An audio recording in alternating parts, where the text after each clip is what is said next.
stepped on the brakes, and while I was driving, the floor pan went down, and I went with it. It's pretty cool.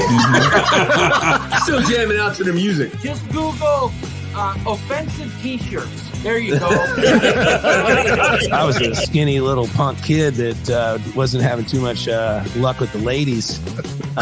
You know, so. I need to drink now, you guys. We had grown up watching Luis Santiago. How can we not? How can we not want to be on TV? How are you talking about? I'm still jamming out to the music. I am not going to ask about the hat. We're already in the dumpster. We're what, 4 minutes in? I think it was a 93 Toyota Corolla. Back when that was my first car when I was 14 years old. I didn't even have a license. Really? No lie, maybe 6 months later, I had the whole suspension, motor. What's your worst TV experience doing Garage Club? Do you want me to just come back next week and do another podcast? We ain't got time. The Puerto Rican guy with a 68 Charger, come on. I'm just saying. Awesome. If you've never heard of LaGrange, ZZ Top did a song about LaGrange. So That's the reason why I know it. That's right. I'm not going to worry about it. I know it's in Texas. So, when you pull into town, the sign says they got a lot of nice girls.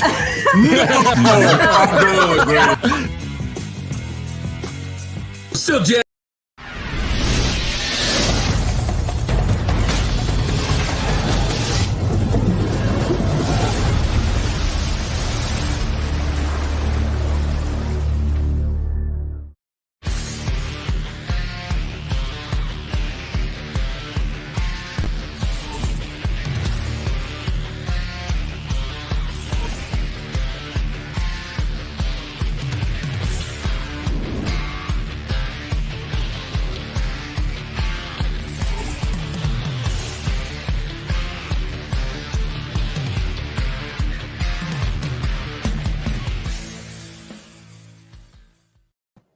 We're back. That's right. We're back. Summer break is over. So I want to know what you guys did for your summer break. I know some of you went to the power tour and stuff like that, but that's what we need to find out. What did you do on your summer vacation? And work doesn't count. That's where we're at. Tonight, we got Vaughn Hot Rod. That's who we got. And you know, there's some really wacky stuff about Vaughn Hot Rod. He's a cool guy. But John said that he found out that he was like going to go into the seminary and become a preacher. Think about this. Father Hot Rod, I have sinned. How crazy would that have been? But he didn't. So he's doing a better place in the world by messing with cars with lunatics like us. So you got to love a guy like that. So the other thing that we got to talk about, and I'm going to talk about it after the commercial when we get with John. Do you guys know that U of Tube pulled down the John Schneider show after a year? They said that it was misinformation. That's the buzzword now. So we got to be careful not to get in trouble with misinformation. So we're going to go to a commercial. John's going to come back. We're going to tell some more lies and spread more information. Ken, take us to the commercial. Ken sleeping. Ken. It sounded too good to be true. A dealership that's been in business over 65 years. Terrific deals and thousands of repeat customers. You know what I love about this dealership? What's that? It's a big building where they sell cars, but that's not important right now. I love their 5-star customer reviews. See why more people are uncovering great deals at KennedyAuto.com. John Kennedy Ford. Enjoy your ride. Dude!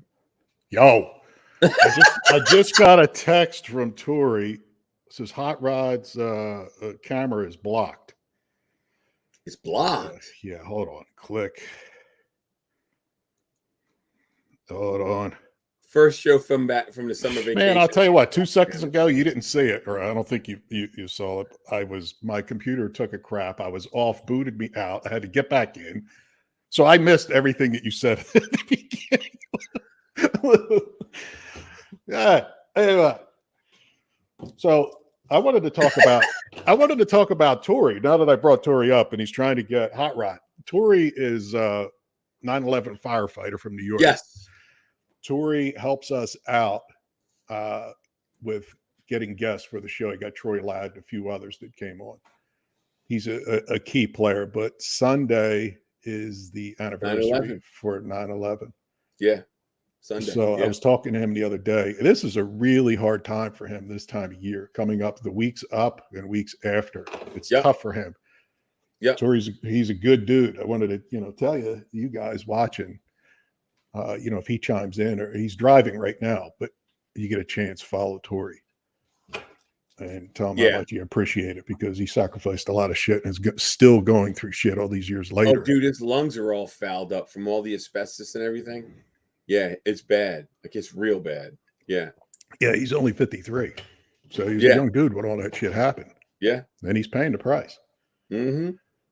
So it sucks, man. It really does. It sucks. But but what I find really screwed up is that you get these people comparing that event to another event, that happened a year ago, 2 years ago, 18 months ago. And it's just ridiculous. They're not even the same. They don't even qualify. They're not in the same room. You know what I mean? Yeah. So it's just one of those things, It's ridiculous. I don't want to bring the show down, but I just wanted to make sure that we took care of him, because he is a key player. Yeah. We don't talk enough about him. Yeah. Seriously. He helps us a lot. He really does. But, so John, what did you do for your summer vacation? I mean, I'll have to skip jump through it. Huh? Well, right before we went off, my dog Scooch passed. So that was a little tough on me. Harder than I thought it would be. You and I were talking about it. Yeah. Recently, I sold my 62 Lincoln convertible to a guy in California, and that was a plus. Just bought my 64 Impala. So I've been crazy building on that. So you'll be smoking some dope. So you're going to be smoking some to get the car to smell right? I've been listening to Santana and War. I'm in the zone, dude. I've been on eBay hunting parts. I found the fur. I actually just went back and forth with it's Fabric Empire out in California that has the biggest selection of fur, fake fur. So wait a minute. For all you guys who don't know, John picked up a 63 Impala, and he is going to 64. I'm sorry. I know better. I got one. Yeah. John's going to do it's going to be John's tribute car to Cheech and Chong, Up in Smoke and all that. So that's the goal for the car. It's going to look exactly like the Cheech and Chong car. That I just primered the roof just to test to see if the color was close that I got, because it's red oxide. Yeah. It's pretty balls on if you can see it. That's in the dark. That's late at night the other night. But yeah, I didn't mean to cut you off, but that's what I'm doing. No, you're right. It's good. I mean, Ken's got a bunch of that's the engine that's going in it. Yeah, so it's going to have a modern driveline in it, which is cool. And then it's going to have the fur. Oh, look at that dash! Look at that!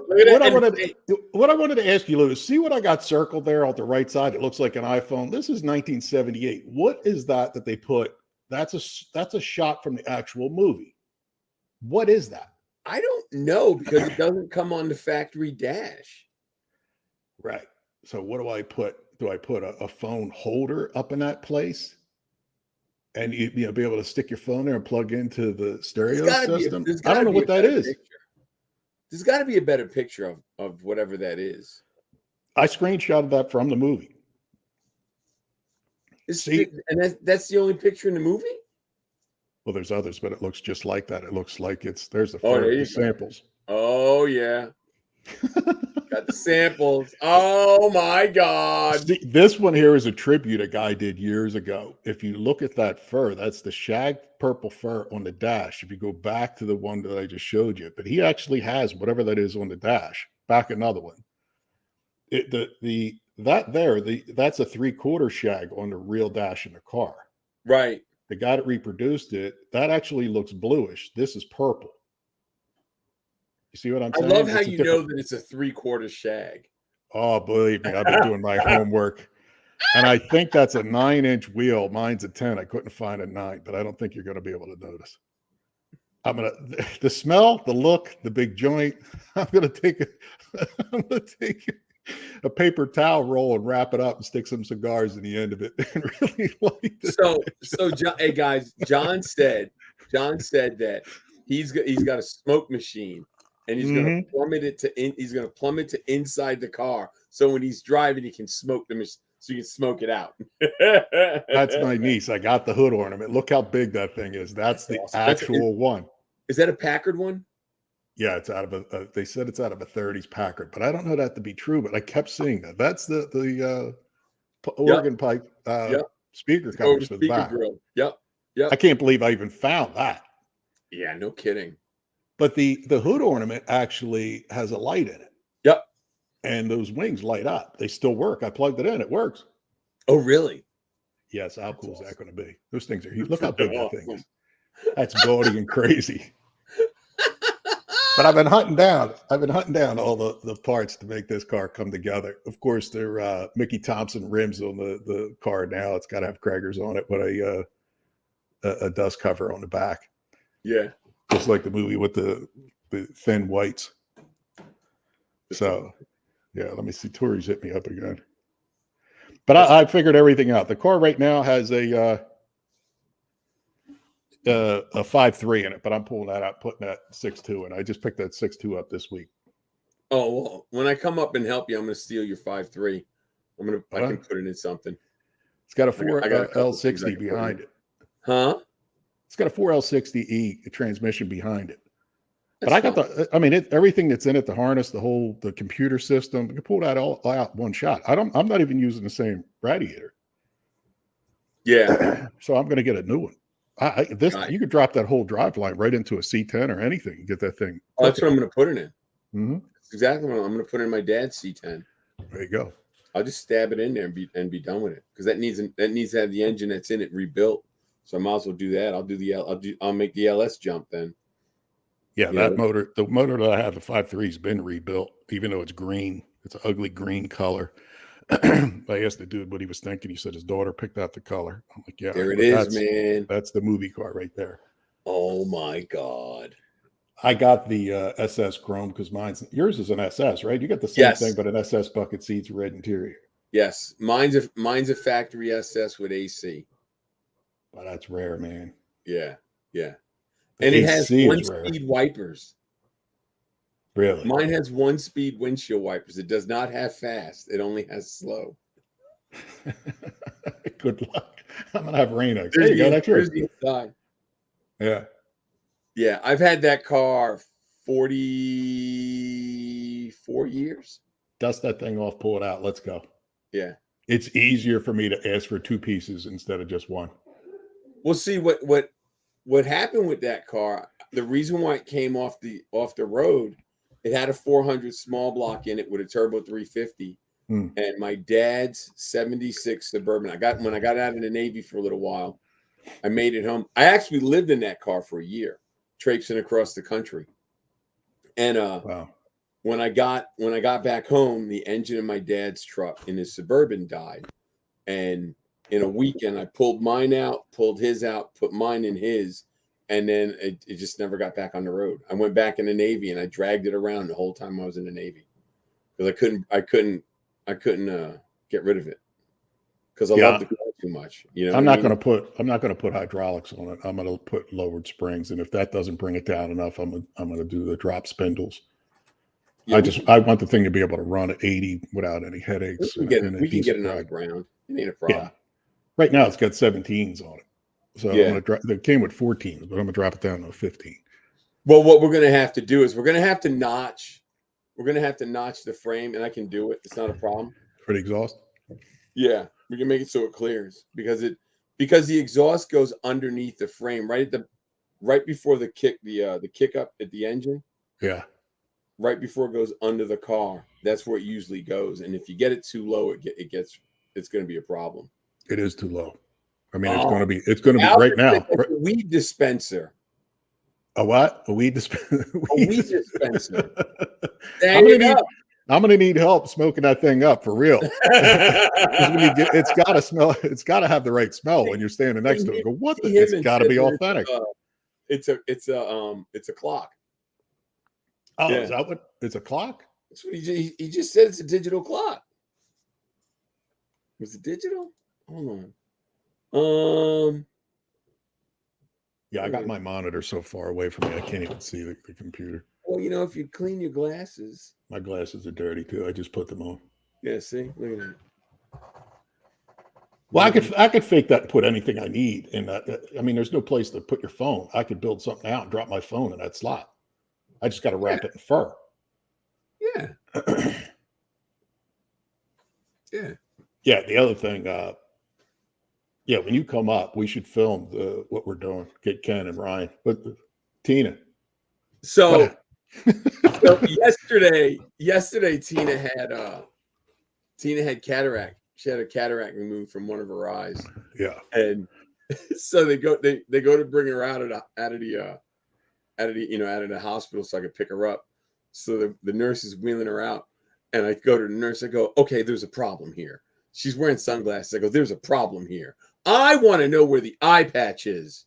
And she looked at me kind of funny. I said, if you have an eye patch, you can drink rum before 12 and nobody says anything about it because it qualifies you as a pirate. I want to know where the eye patch is. And she goes, she has an eye patch. I go, okay, let's go. Who was the guy in the movie that looks like that? There's a guy that looks just like that. I don't know. Was it James Bond or something? Yeah, I think there was a villain somewhere. somewhere. I should know this. I burned through all the Bond movies when I was recovering. I burned through all 27 of them. Was it number 2 from Austin Powers? Yeah, no. Did he have an eye patch? Bond. I think it was the Bond? Blofelds, one of the Blofeld characters. I think it was. Yeah. First time on an airplane, it was a double meeting. Vaughn Hot Rod's having trouble clicking in. He says it keeps blocking him out.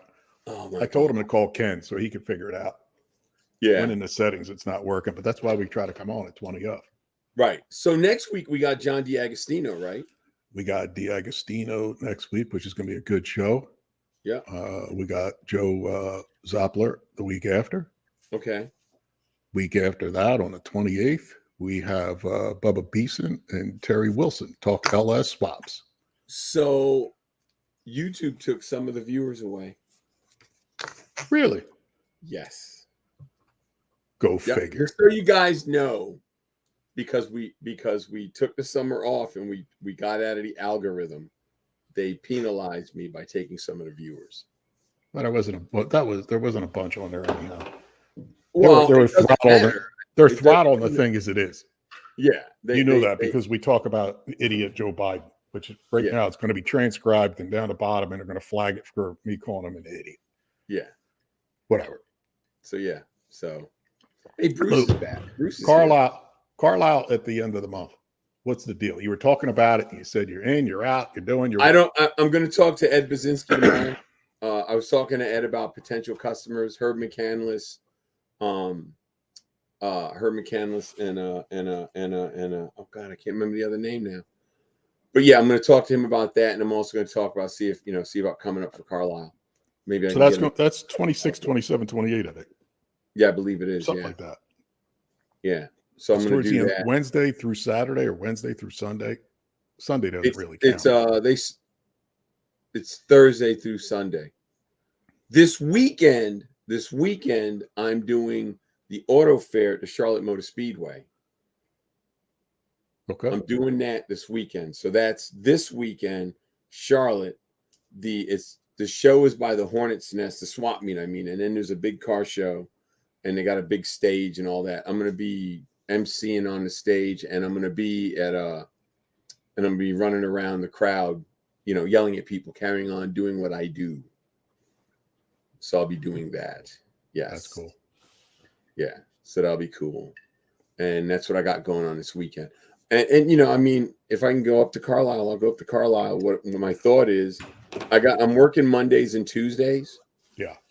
And what I could do is strike out like Wednesday morning, come up and bother you for a couple days, and then come back. What are you bringing up? What are you driving up here? More than likely the S10. Okay. Why? What are you thinking? You're going to take that motor with you. That's why I'm driving up the S10. There you go. Bring some straps, tie that thing down, or I got tires. We'll throw it on. I the got tires. straps. There you Well, go. not a problem. But I'm going to Fall Carlisle. I got a bunch of stuff I'm going to pick up for the Impala. Yeah. What are you getting? I got a whole bunch of stuff. I got floor pans I need most because it's thin in some areas, and I'm thinking, you know what? I got it apart. The interior's ripped out of it. Why not just drop them in? This way the thing's right. Do you need me to bring up a welding machine? If you want to bring your 110, I got a 220. But if it won't hurt, because if you're doing something with that cross member up front to lower the LS in it, because that thing's got to drop down about an inch. Right. It won't hurt. I got a 220 systematic. Okay. It'd burn, quarter inch, half inch. I'll bring up my 110 machine for the floor pans. All right. Let's do that. Yeah. Cars Inc. is the one that's hooking me up with the parts. It saves me on shipping because they're so big. Right. Shipping, I actually, believe it or not, I went to Jegs. I don't mean to bash Jegs because everybody's the same. $250 or $70 floor pan because I'm getting the one that's split down the center, down the tunnel to make it easy. So, right. Because I figured the bigger that piece is, I won't be able to fit it through the car. Right. At $270 for the part, it's $750 to ship it. I'm like, why would you spend $750 on a $250 part and $1,000? That doesn't even make any sense. So Cars Inc. is going to bring the stuff to Carlisle. Save me the shipping. I'll pick it up and drag it home. They're from Michigan. Yeah. So, and Tori quarterbacked that. He put it together and introduced me and is fixing that up. Right. So I got to get those parts. I want to get the body rolling. At one point I was thinking of pulling it off the frame, but I don't think it's worth doing that. I'm going to need a rear in it because that L has to blow that thing apart, I think. That's actually a pretty tough rear end. Is it? Yeah, but parts are getting hard for that. It's a front load setup, like a 9-inch Ford. It is. Yeah. It's a 3-link. Yeah. Yeah. So, and I'm gonna need a 4L 80. Yeah. It's got a 60 in it now, which I don't think is good. Up over 500 horsepower. If I cam out the LS, it's going to be over 5 or close to 5. A 9-inch would hold up. Easy, right? 9-inch will hold up. Yeah. Well, the trans I'm worried about too. The 60 will blow apart over 500. If you do a 9-inch, it'll be fine. Whatever you put in it. You know what I mean? I want the thing to run. I want it to look like the original, but when you pop the hood up and look at the thing, you're shocked as to the craziness that's going on. Yeah. Yeah. Yeah, I was telling you earlier, we talked, I called Vintage Air to get the air conditioning system because they make the actual system that ties into the levers for the 64. 63 right. and 4 dash, the same thing. So you don't have to have the Vintage Air dial, the whole thing sticking out, knowing you got Vintage Air. And the levers for this one are under it. So you can't even right. see it. You got to reach for it. So I called them up to see if they sold just the switches because everybody's talking 10, 14 weeks back order.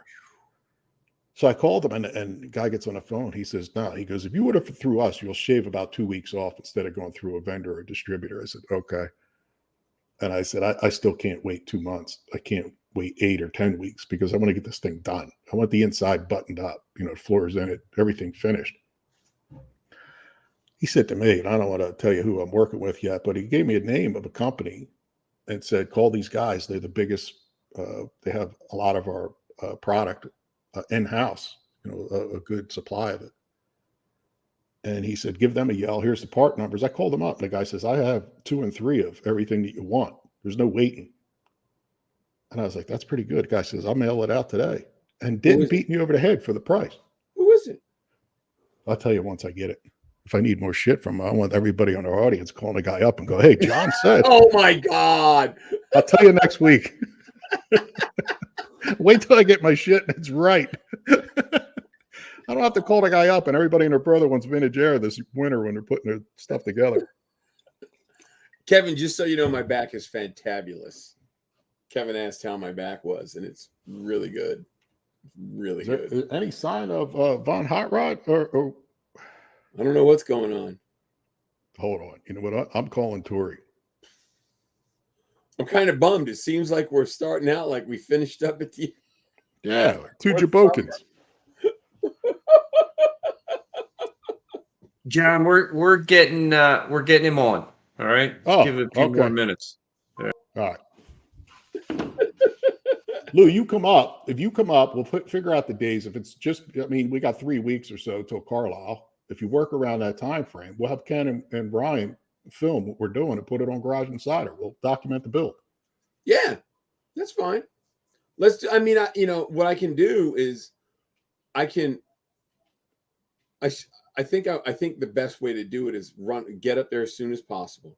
Right. Like in the next couple, in the next week or so. Yeah. Or if not, because see, the problem is if I go up and try and do it with Carlisle, yeah, we're going to kill the weekend. Mm-hmm. I'd like to get like, Thursday, Friday, Saturday, leave Sunday. Let's set it up. Because that'll put me back home Sunday night. I don't go to work till 12 o'clock at noon, so it's no big deal. On Monday. I can drive, get home, and I still get enough sleep. Yeah, you're 450 miles away from me, so that's a drop in the hat. Yeah, it's a pretty good shot. That's a drop in the hat. But what we could do is what I need help with is dropping the 6.2 in, getting it to sit as low as possible. The guy actually chopped into the cross member up front, which has to be built back. That's no problem. I talked the guys at the yard out of the subframe for the Camaro, so the mounts and everything are there, just so I could have some kind of reference. Because I'm thinking, if possible, can we use something off that to make new mounts, to get it to sit lower? I'd rather have it, not need it, and throw it in the trash than stand there and go, I wish I got it. The upside too, which I didn't get, was the rack and pinion off the Camaro. It came out of a 2010 Camaro. If I got the rack and pinion, I was wondering if we could drop that rack in, although they make an aftermarket rack and pinion for that car. It bolts in. So if we have to move that engine forward, which I don't want to do, I'd rather move it back. We can still do that with the rack and pinion system. We should be able to get that thing to sit right in there. It's not. I don't think it's a problem. The air conditioning compressor, everybody's talking about the notch, the cross member out to be able to drop that thing down. The compressor itself is a surety. It's not a big old style. It's probably 6.5 inches total. So it's not that far. If I had to notch it, it's only an inch. It ain't like it's 3 inches. Yeah, but did you get the aftermarket? No, it's all stock. Okay, that's $2,000 to swap over the pulley system. I'll do it, but if we can do it without, why would I spend it? Yeah, so I'm gonna need to bring up some steel then. Hot Rod! What up, man? Never underestimate somebody that can build a flathead, can work on these computers. There we go. Yes. Yeah. What Welcome. up, man? How are you guys? Living the Fantastic. dream, man. Living Good. the dream. Good. We were shooting the shit, killing time. We were dancing and we're singing and everything else. You had trouble getting on. Before we go any further, yes, John told me that he had read that you were like going to be a preacher or something. Because I even said in the beginning, I could just imagine Father Hot Rod. Oh, that's right. Right. Yes. Well, here's the deal. I'm a pastor's kid. Okay. Oh, you're a pastor now? I'm a pastor. I'm a pastor now. Yes. Oh. I'm a pastor's kid. Now, I believe you have to be called or asked to take on that role because it's a big responsibility. Okay. Right. I was never called to be a pastor of a church, but I do speak at churches and youth groups and married couples retreats and, anything you could possibly think of. Like when I travel and go on different events, usually on that Friday night or that Sunday morning, I'm speaking at a church or a couples retreat or a men's group or a men's breakfast. So I do teach about, God's word and I teach the Bible. Yes. Yeah. I read that and I told Lou about it. I said, listen, I'm not sure we could do any dick jokes on it. And, at Hot Rod shows, I've married people. I've been, because I'm ordained to marry people at different events.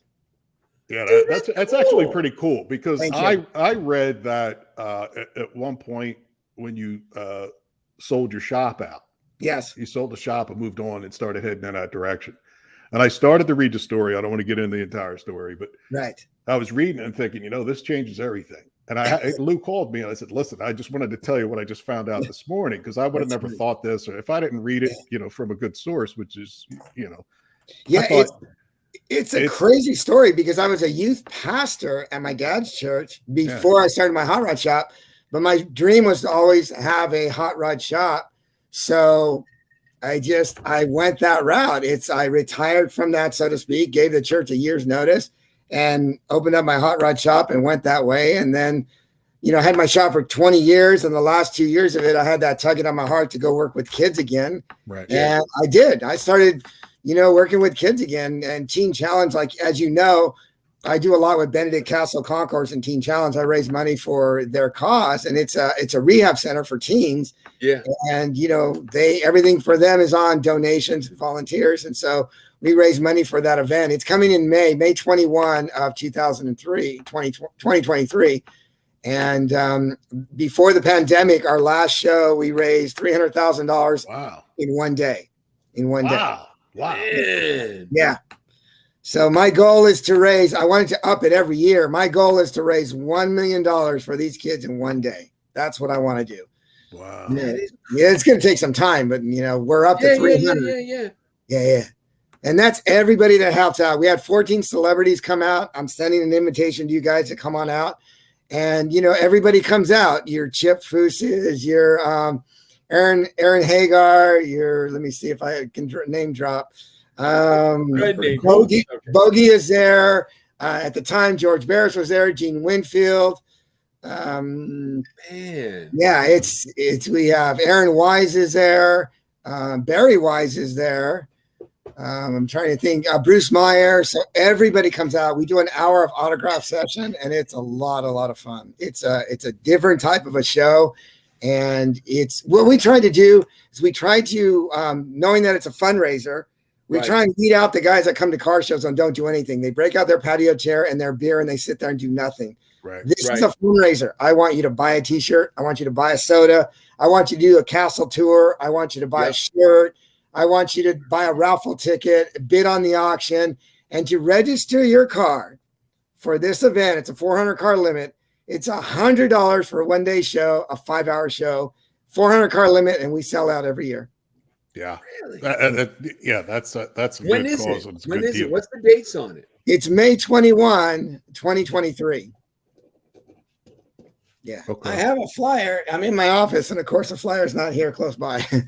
No, we gotta. Yeah, but you can Google it. We just went live last week. Registration is open, so you can register. You can Google Benedict Castle Concourse, and you can see, the past show. You can see Barry McGuire's involved in it, and it's a lot of fun. And how it started was Barry McGuire's daughter, Nicole McGuire, is a graduate of the Benedict Castle Teen Challenge.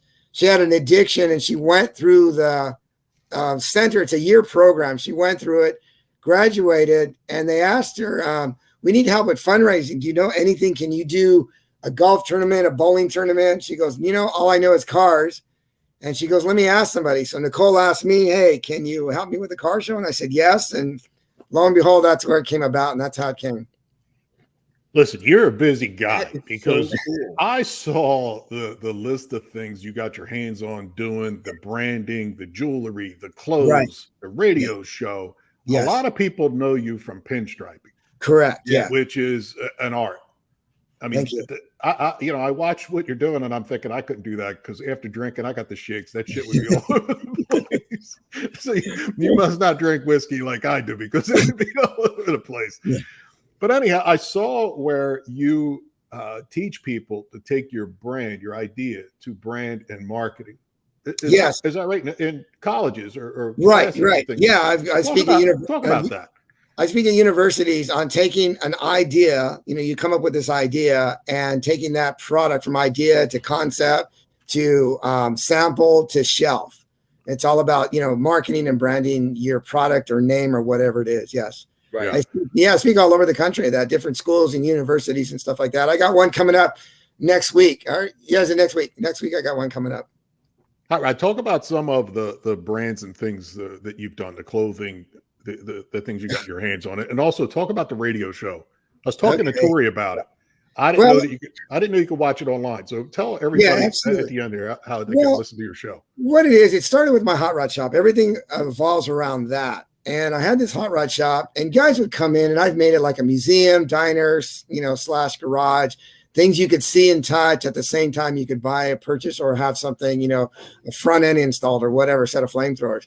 Well, these guys would show up with their wives and girlfriends, and the girlfriends and wives, they would just stand there. And I was like, that's a potential customer.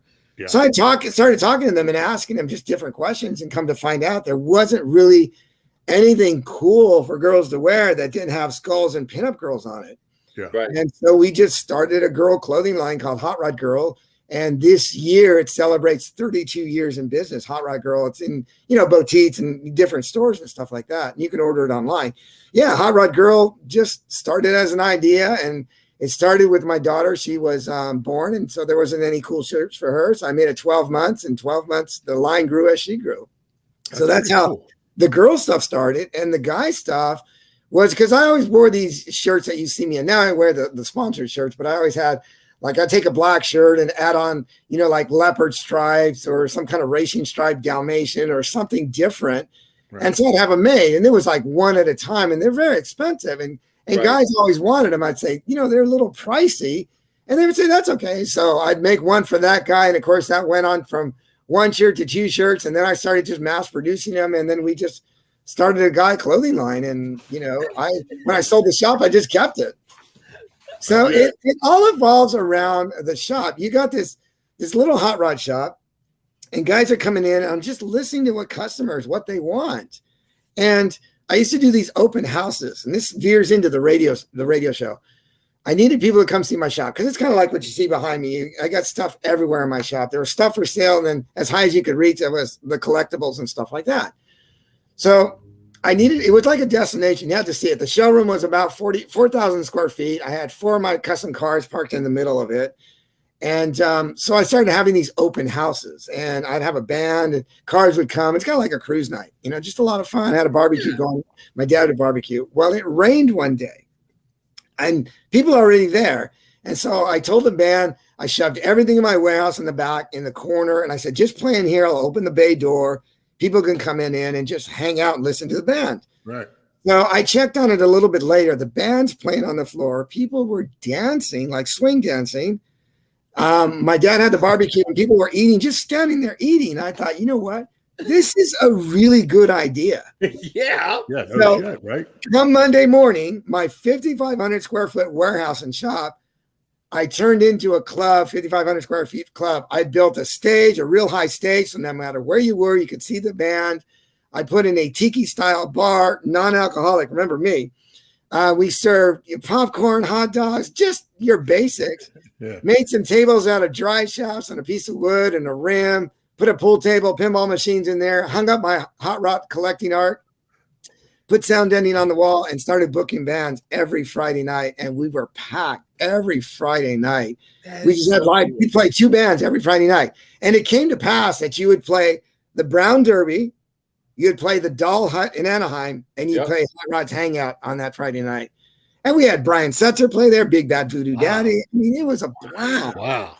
So That's pretty listening to customers again, they would come in and hear these bands, and they loved it. And what it was is rockabilly, honky tonk, jump swing bands were playing.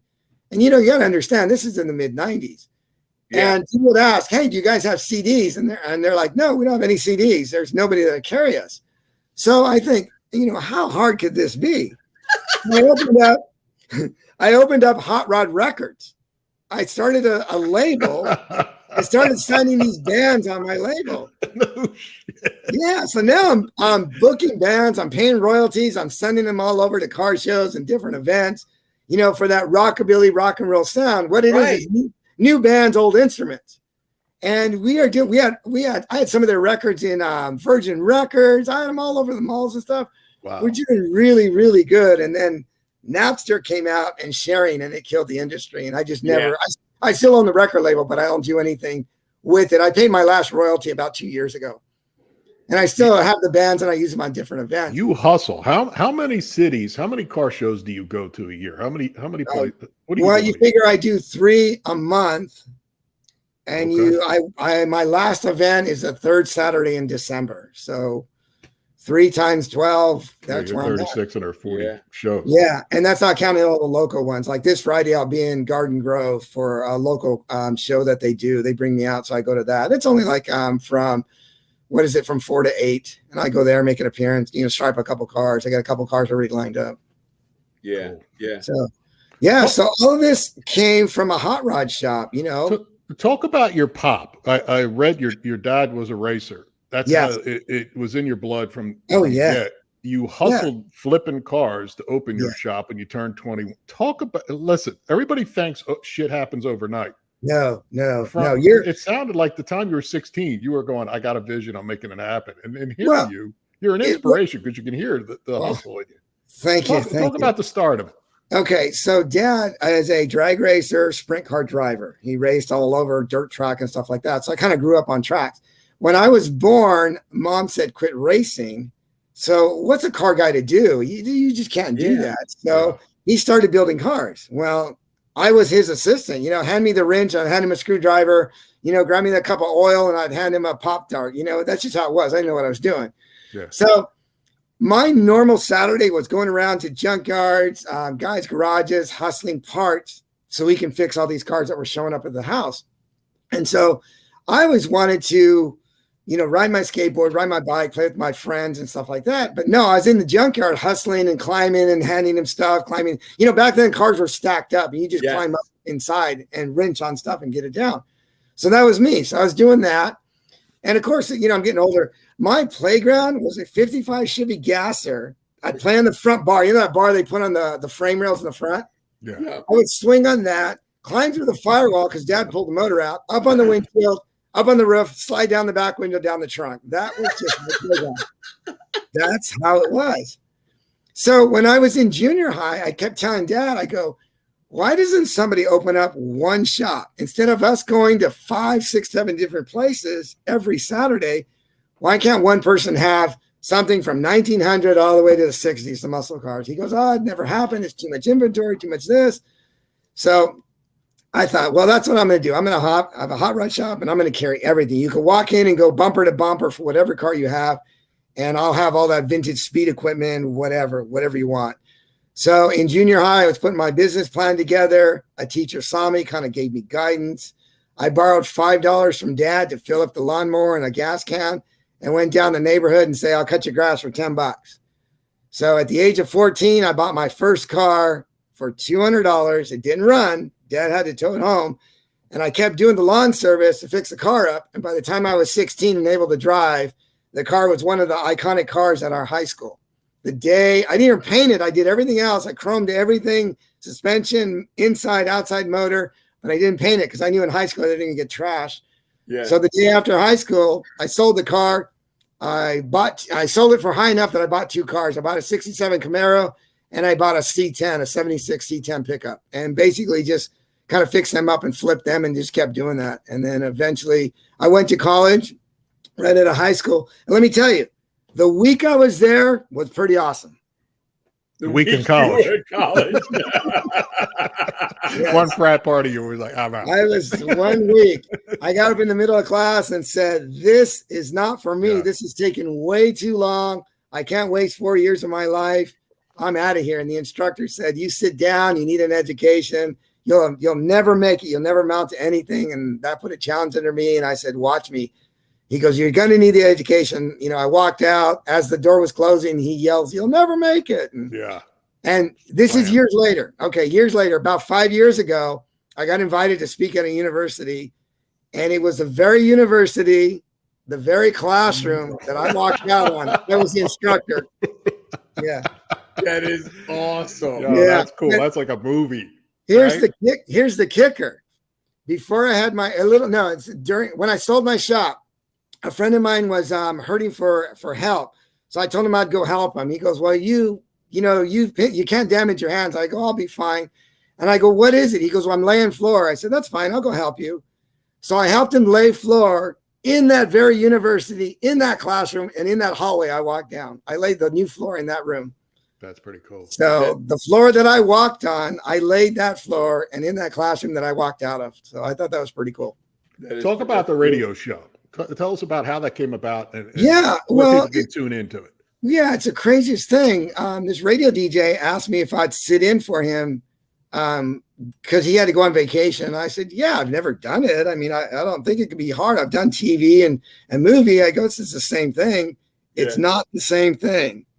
There's nobody there. You're talking to yourself. Yeah, I'm talking to myself. And you can't get a feedback of what people are saying. There's no feedback. And, it's like tap. Anybody out there, Yeah. And so it was from 1 to 2 on Wednesday. And so I sat in, and you know me for marketing. I won't shut up about things. Hey, check this out. I went social media, listened to it online. And I did 4 shows, and they called me in the office. And I thought, well, that's it. I'm going to get fired. I'm not doing what they want me to do. Yeah. And they go, the craziest thing has happened. You have a lot of followers listening and tuning in.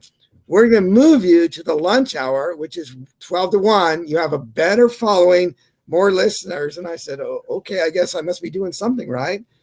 So I moved to 12 to 1. And last month in July, it's been 1 year that I've been on, and it's live radio. I go to the studio every Wednesday, and it's live radio.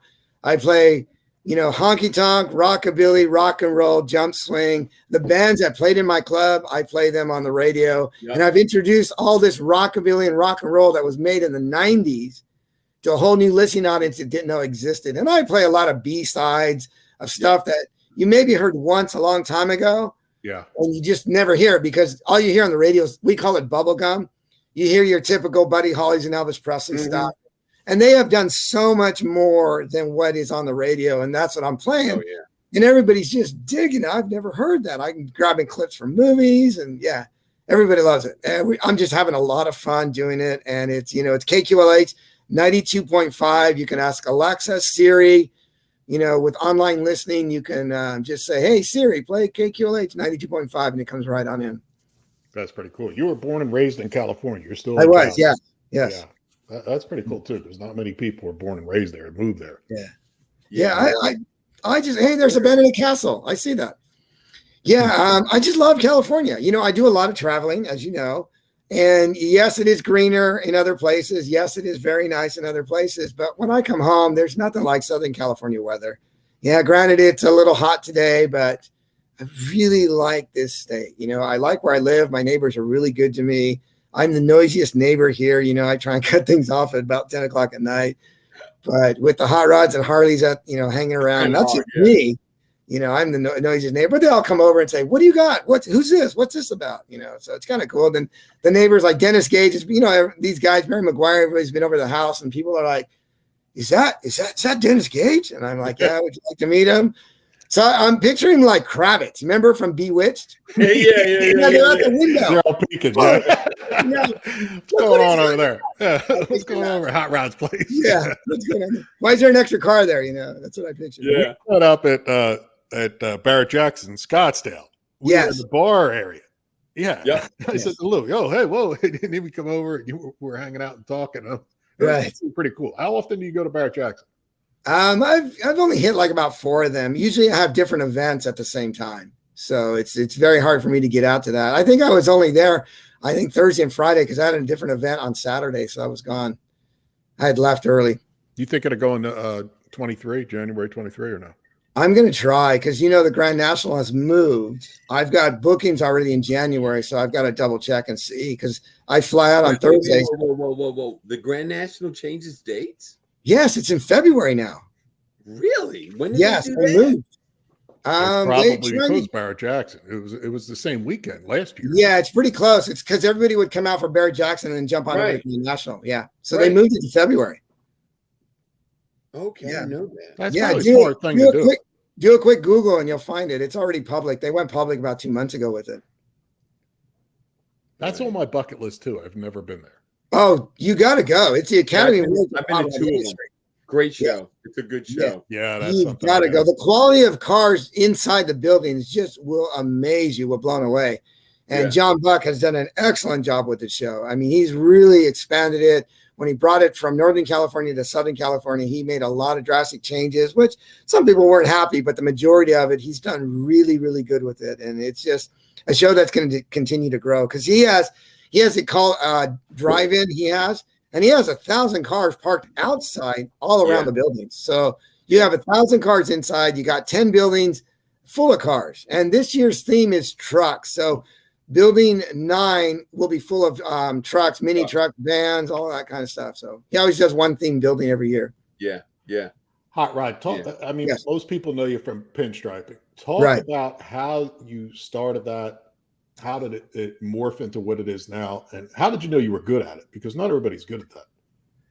That's not easy. It's not easy to have a steady hand. It's one of those things. I just totally fell into it. There was a striper behind my shop called Dave Whittle, and he's always did all of my striping, did other striping. And I had a local striper because I was always flipping cars. I usually sold about 2 to 3 cars a month. And I had added, striping to it to kick it over the top. So I had another local striper that would come on Saturday to my hot rod shop. And we had agreed on a price that no matter what I picked, whether it would just be the hood or be hood, trunk, and firewall, the price was the same. So sometimes he did a lot of work and sometimes he didn't do a lot of work, but he got paid the same. And I paid him in cash. Yeah. Well, the car started getting TV and magazine coverage and started getting a lot of notoriety. And he started having an attitude that he wasn't getting his name out there enough. And I said, well, you're under the umbrella of my hot rod shop. The upholsterer guy or the paint guy or whatever, the front end guy. Everybody's under this umbrella. When you see a Chip Foose car, it's a Chip Foose car. It's not a, Billy Bob, I did the brakes car. It's Chip Foose. You're all under that umbrella. And he didn't kind of like that attitude. So I paid him the money. I said, look, we're done. Here's your money. Don't touch the cars. I'll figure it out myself. And he kind of picked on me. And I said, you know what? I'm just going to do it myself. And then he laughed at me. And you don't laugh at me because I put the challenge. Yeah. So that coming Wednesday, I grabbed the can of paint. I grabbed the brush. All my guys were at lunch. And I was literally trying to pinstripe on my glass case in my showroom floor while everybody was at lunch. Dave Whittle came in. He goes, what are you doing? I go, well, I got to learn how to stripe. I got to stripe that car that's in the back. I got to stripe it on Saturday. Right. And he goes, well, you're never going to learn with that paint and that brush. So he came back, gave me a used brush, gave me half a can of paint. And he goes, there you go. Try that. And I said, all right. So I palette, I kind of mixed it up out of what I knew, which was not much. I laid my first line. It was about 12 inches and I was hooked. I was like, I could do this. And he goes, try this. And pretty much almost everything he pointed to for me to try, I pretty much did. Right. He goes, with a matter of practice, he goes, some time, you'll be able to do this. And I said, well, as he was walking out, I said, I've got to know by Saturday because I got to stripe a car on Saturday. So how long ago was that? Oh gosh, that's probably 25 years ago. Wow. Yeah. And see, I was striping cars for a couple of years at my shop and not signing them and not telling anybody because I didn't think I was good enough. You're your worst critic yourself. Yeah. I wasn't telling anybody. So we're building all these hot rods and doing all this stuff and I'm striping them and I wasn't saying that I was doing them. I just kind of stripe them after hours or when I had time, just something quick on the hood, maybe the dash. But get this, I'm still practicing on the glass on Wednesday. A customer walks in and says, I didn't know you stripe. And of course, me saying I stripe all the time. Because would you stripe my 50 Merc? And I said, oh, absolutely, I would do it. So I gave him a price and I said, the only catch is you have to leave it all day long. Right. Yeah. And he goes, okay, that's no problem. I go, don't you dare show up early. He wanted 3 colors on it. So he brought it in that Saturday. I striped the first color and forced it dry because pinstriping takes 2 hours to the touch and 24 hours to dry. So I forced it to dry. So when I laid the second color, if I messed up, I can take the second color off and not have to take the first color. So it literally took me the full day to stripe the hood, the deck, or the trunk, and the dash. It took all day. I probably lost money on that one. But that was the first car I ever did. Never told the guy. It was a 50 Merc. And SEMA used one of the pictures of me striping on the dash because my employees took a picture. They used it at one of their SEMA shows, and it was displayed all over. I never told anybody that was the first dash I ever did. What do you think the future of striping and hot rodding is? Well, I think going on. I think striping will never go away. And I'll tell you why, because it's hands-on, it's still blue collar, it's creativity with your hands. It's a very slow learn. You've got to, really focus your mind and eyes and everything that's got to be in sync. And I still say, like in 2040, there's going to be a kid in a dirt parking lot striping a spaceship, because that's just the way it's going to be. Because that probably will never go away. Yeah, there's stencils out there, and there's vinyl, and there's a lot of stuff that can make it quicker and cheaper. But there's still nothing like somebody jumping on your car, watching it live, doing it hand done, appreciating the art and appreciating what it's done. And I learned a little bit different, because I was saying, if somebody's going to pay me to stripe their car, I want it to be as close to perfect as possible. And I don't want to trace. I don't want to pre-draw. I don't want to draw a grid. I want to be able to just get on the car and stripe it totally 100% freehand. And that's how I learned. And that's what I do. I don't sketch out a design and say, okay, it's going to go here. Because everybody asks me, what's it going to look like? I say, I have no idea. Well, how big is it? I have no idea. Yeah. And it's the reputation that I've made that every guy says, okay, I trust you. Go ahead and do it. I was in Good Guys, a Good Guy show in Delmar, and I was striping on a 63 candy lime green Impala, beautiful car. I was doing white, and I'm creating this design, and the guy's behind me. I could see him behind me, his shadow, and he's literally smoking like a train and pacing back and forth, back and forth. And as I'm creating this design, his paces are getting slower and slower and slower and slower. And finally, he walks up to me and goes, okay, now I see what you're doing. Okay, now I trust you. He was nervous. All that work you put in. Yeah. We're taking a 100% finished car, $100,000 car, and literally adding enamel paint on top of it. And it's one of those things you just got to do it. Like, a lot of stripers won't stripe this matte colored stuff because it stains the paint, like a matte black or something. Right. It'll stain the paint. So if you mess up, you're stuck. You can't take it off. Wow, I didn't know that. Yeah, it'll dye the color. Yeah. So a lot of guys won't do it. And I'm like, yeah, I'll do it. If I mess up, I'll just draw another line. You'll never know. Yeah. That's probably because it's single stage and not clear coated. When you're over top of the clear most times, so it has a barrier between the two. Right. Yeah, the 62 Lincoln that I just sold, I shipped it to California. It had that type of stripe on it. I don't know who did it. It's the way I got the car. Yeah. But all my friends were like, get that off of there. I'm like, no. It makes the character of the car. I mean, it's part of it. It looks cool. They're like, I don't like it. I'm like, I don't care what you think. It's my car. Yeah, exactly. You know what I mean? The first guy I ever saw striping was Tommy Otis, Itchy. Oh, nice. Yeah, he's a really good guy. Like him. I mean, I was I think I was in 10th grade, 9th or 10th grade. And around the corner, we lived on the corner, and down the street on the backside was Louis Carnival. He had a convertible 57 Chevy, and then a couple houses down was Fat George. He had a 34 two-door sedan, and then at the end of the street was the Kesters, and Bobby Joe Kester had a 68 Chevy van, and Itchy striped it, and I thought it was phenomenal because he did flames on it, right? Right. All the flames were striped. Nice. Like they didn't paint flames on it and then around them. Like every color was striped, both sides. Freaking phenomenal. I sat there all day and watched them. And probably the next summer Itchy moved to California. Oh, he had a yellow Roadster. Yes. Wire wheels. He had just finished his truck. I think his truck was a 55 Chevy truck, and he went to California. These are great memories. I mean, that's etched in your head how this guy with his little brush. I mean, the brushes are dinky. I mean, there's one here. Look, these things are tiny. Where's my camera? They're not big at all. No. And you got your little hand, you're pinching it, and to create such a big flame. I mean, we're talking hours of work and hours of knowledge. Affair. Yeah. It was and it was summertime. It was just, but I'm telling you, Hot Rod, it was, because I was still a kid pretty much, and I was just, I was into cars.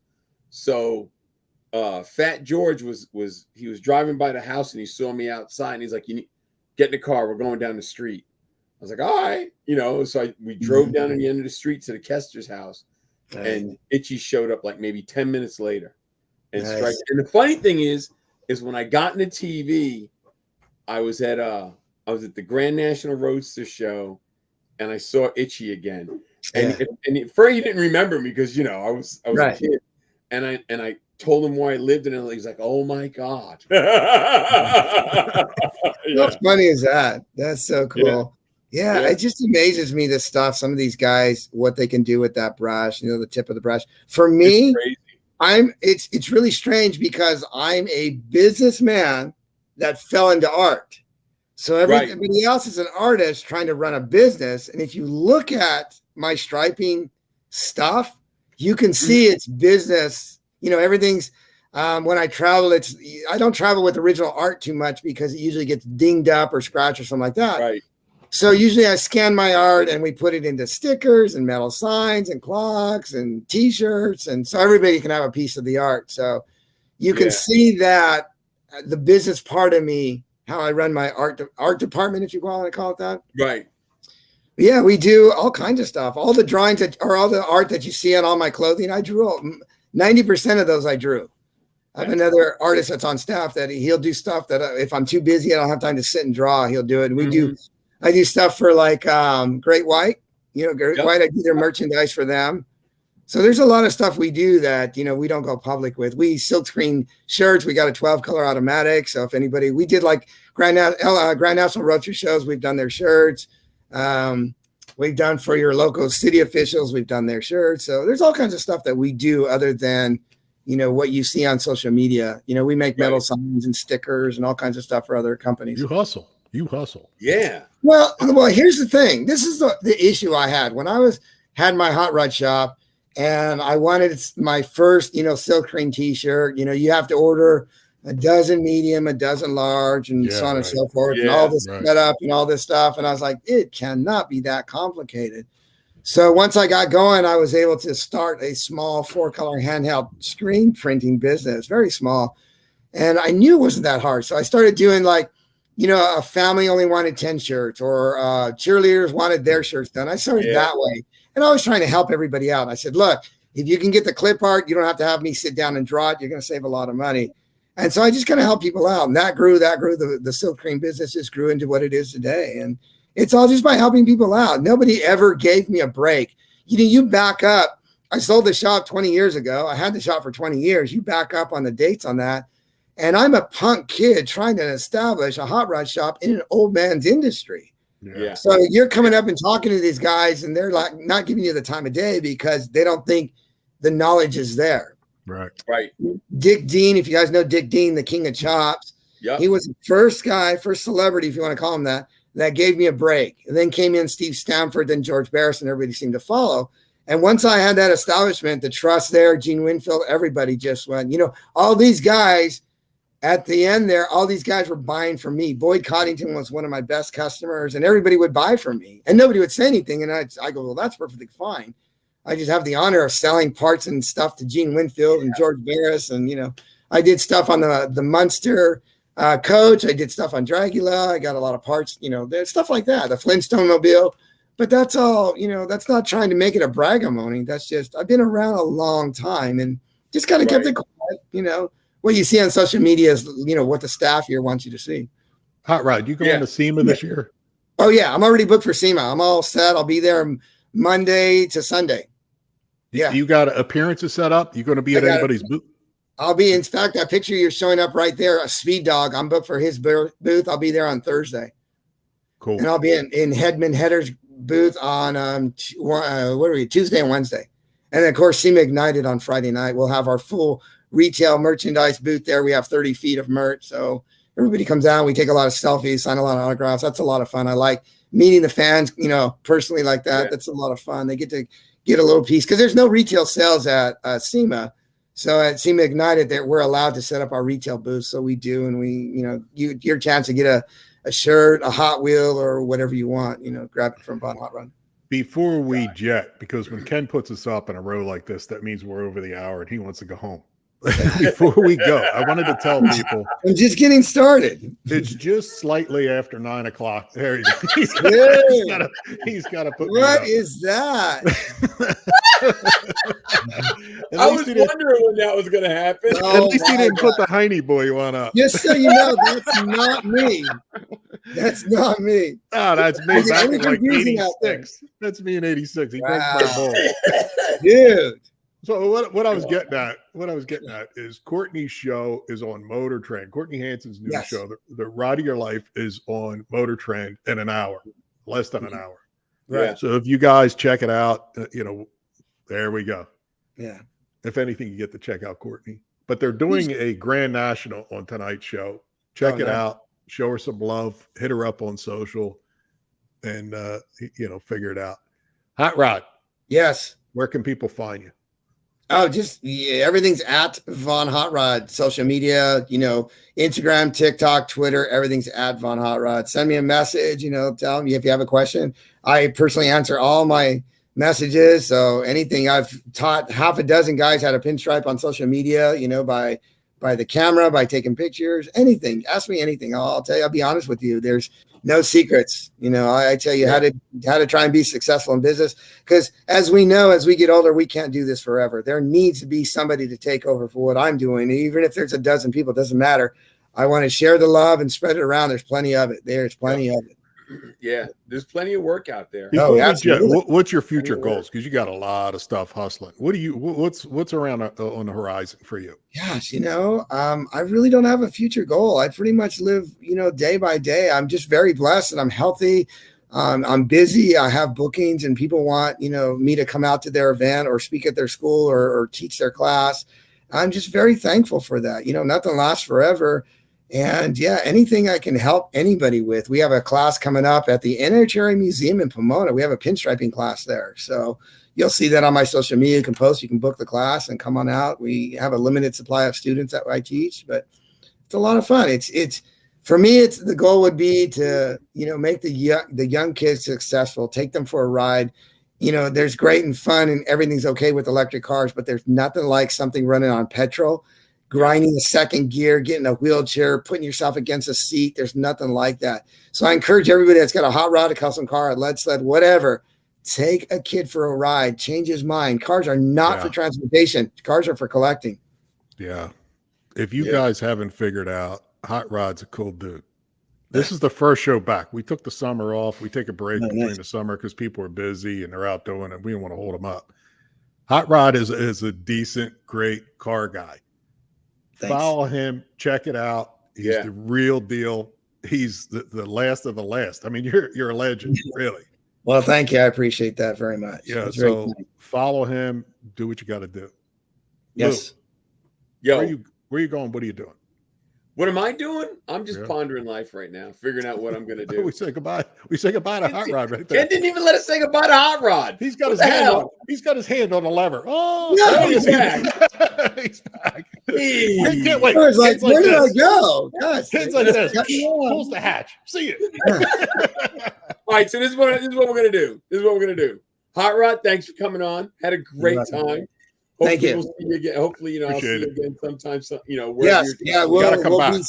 It'll be a blast. I promise you. Love it. John's You got to come back in May, just before your gig. I don't know. We'll figure it out. So just keep it between the rails, man, and do what you do. All right. Yeah. Love it. All right. Tell me. There we go. Now we're good. Jeez.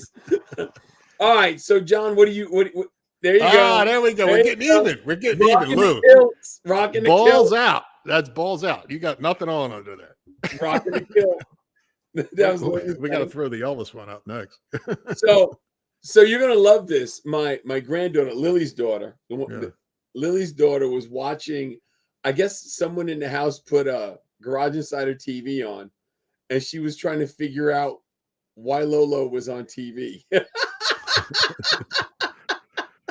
My daughter kept saying, she's looking at you going, whoa, whoa, whoa, whoa, whoa, whoa, whoa, whoa. Yeah, when I'm out, they give me the remote. I talk to people how to give me the remote control. I put 3 lefts on. I let it run. There you go. And there you go. And they're like, wait a minute, what? There you go. Yeah. Anytime we can. You got to do exactly. So, jeez. Yeah. All right. So, John, let's figure out when I'm going to come up there and bother you, and we'll get soon. And if guys, listen, hit us up. If you're local to Northeast, Pennsylvania, Jersey, Maryland, you want to come out and hang out, we'll make it happen. Yeah. Yeah. You know what I mean? You're going to Carlisle. We'll be at Carlisle. I'll be in disguise with a big mustache and a hat. I'll be there. Are you going to wear a sombrero? Just the cultural appropriation. I'm going to put the red beanie on with the red suspenders and the yellow tank. I'm going to look like Cheech. There you go. By the way, I told you I reached out to Cheech and Chong. Yeah, I know you did. Yeah. Yeah, we'll talk about that next week because That'll I'll let you know what happens this week with the car. Yeah. Yeah, we'll make it happen. We'll be good. Lou, All right. money's on the dresser. All right, later. All right, everybody. I hope you enjoyed it. This is our first show back. Next week, John DiAgostino. He's built some really bitchin' cars over the years. Really traditional stuff, over the top customs, you name it, he's done it, or he's been involved with it. Whatever you want to call it. He's deep in it, and he's been doing it a long time. So next week, 8 p.m., you can catch us on Spotify.